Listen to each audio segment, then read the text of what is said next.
It can be mortifying to have a crush on your boss, but it's not unusual, actually, to find yourself obsessing about your boss, especially if your boss pays attention to you and is very interested in you and interested in supporting you, and you don't get a lot of that in your life.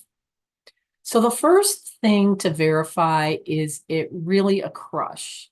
And the reason I say that is because there are the kinds of crushes where you really want to get into a romantic relationship with someone. And then there's the kind of crushes where you find that you really love the attention. You're really feeding after that. But if you actually imagine being in a romantic relationship with a person, that's not something that appeals to you.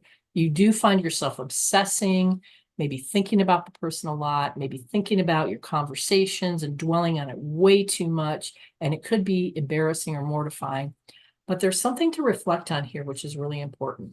And that is, those feelings are based on unmet needs. So what are unmet needs? We all need people to like us, support us, respect us. We need status, we need money, we need all these things to survive and thrive in the world. And sometimes it feels impossible to get them.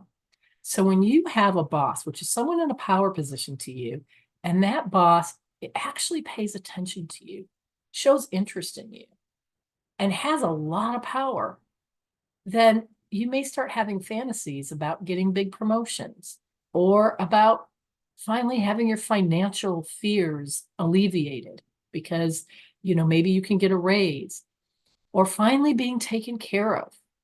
So there's a lot of these deep-seated things that happen, and they latch on to people that have power over us. So it's very natural for it to happen with the boss. But what do you do about it?